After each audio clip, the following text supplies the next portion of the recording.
What does every great athlete in the history of the game have in common? I'm about to tell you, and it's coming up right now.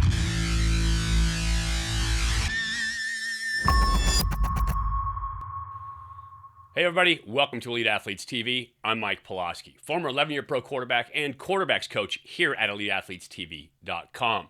Today I want to talk about what every great athlete has in common, and we're not talking about size or speed or strength or anything else like that. Sometimes as a young athlete, it's hard to understand where your mindset needs to be. So we're talking mindset today. But first, if you're new to the channel, if you haven't seen our stuff before, but if you love football content, X's and O's, anything about sports, we have some of the greatest athletes in the history of their sport on our staff here at Elite Athletes TV. So make sure you subscribe to the channel, ring the bell. That way you get notified every time we have new stuff coming out that can help your game. Give me a thumbs up if you're ready to talk about the proper mindset for an athlete, and leave me a comment. I'd love to hear from you, love to hear your thoughts on sport. And finally, please share this video out. Family, friends, teammates, fans, anybody who you think enjoys content about sports, about X's and O's, about the understanding of the game, about the proper mindset of an athlete. Now, let's talk about what it takes to be great. Not just in sport, in life, with your family, in business, whatever you do, you have to have the proper mindset. Today, I'm going to take you on a walk. It's a new feature. Going out on my walks, thinking about what it really takes to be a great athlete. Now, not everybody has the physical skills to be a great athlete, but with the proper mental training, you can be great. So let's hit the trail. You know what every great athlete in the history of sport has in common? And I mean the elite athletes, the top guys that ever play the position, to ever run track, to ever swim, is they had a burning desire and an innate knowledge that they were going to be great. They didn't let anybody else tell them they couldn't. They didn't let people dissuade them from their goals. They just decided that they were great. They knew they had the skills and they were going to go for it. Why do I tell you this? Well, Winston Churchill, and if you don't know him, he was the Prime Minister of England twice. Once during World War II, where he led Great Britain through some pretty hard times and considered one of the greatest leaders in the history of the world. But he had a saying, and he said, success consists mainly of going from failure to failure without loss of enthusiasm. That is a huge thing, a big chunk to bite off and to think about. You think about guys who have done great things in their life, and they all failed a million times. They had hard times, they went through difficult situations, they had setbacks, but what they knew deep in their heart was that they had the right idea or the right skill. They had the passion to do what they had set out to do. As a result, they ended up becoming great. Michael Jordan got cut from his high school basketball team. Think about that. Thomas Edison, when he was inventing the light bulb, failed at 9,000 different experiments before he got it right and actually got the incandescent bulb going. So when we're talking about guys who are literally pillars, are the icons of industry, of sports, of all these different assets.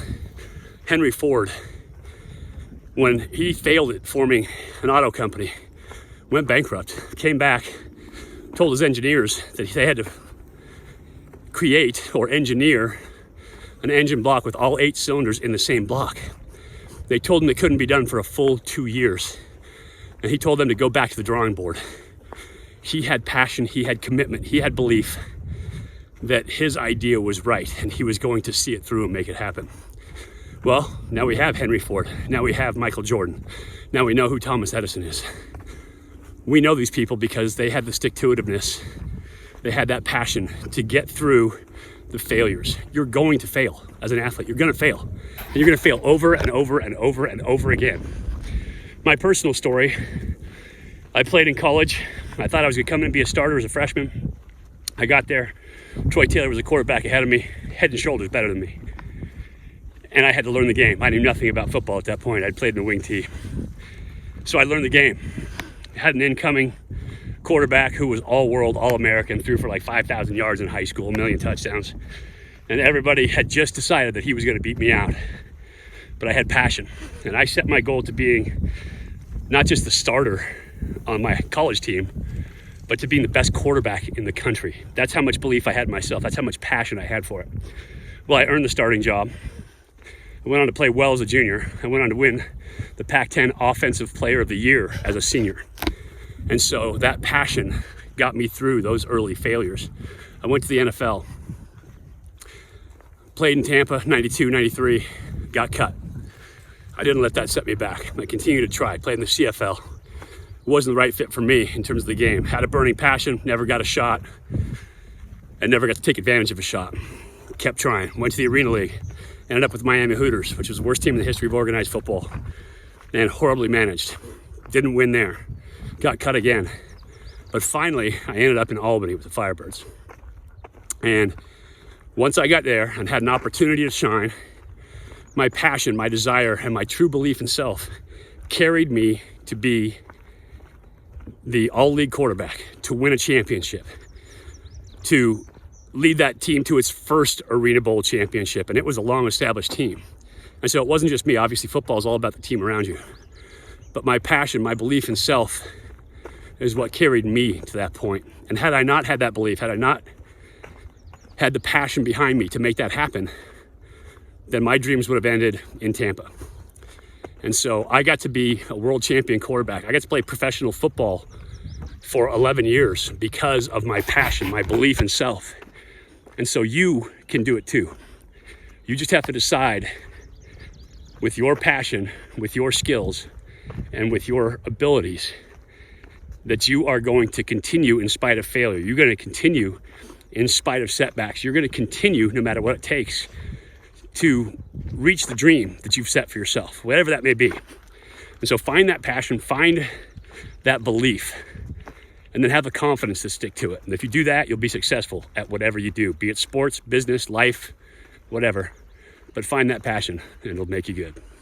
No matter where you stand physically, no matter what your skills are, having great passion, great motivation, and the proper mindset is going to help you succeed in whatever you do. If you like the content, make sure you subscribe to the channel, ring the bell, get notified every time we have new stuff coming out. Give me a thumbs up if you're pumped up to be the best you can be in your sport, and leave me a comment down below. I'd love to hear from you. Also, please remember, share this video out. Family, friends, teammates, fans, anybody who loves sporting content will love what we do here at eliteathletestv.com. Keep your mind right. Get yourself motivated about making every day the best day it can be. You've got to have passion to play the game right. Just wanted to give you a little training, hopefully improve your football skills, your sport-specific skills, and help you get in the right frame of mind to play at your best.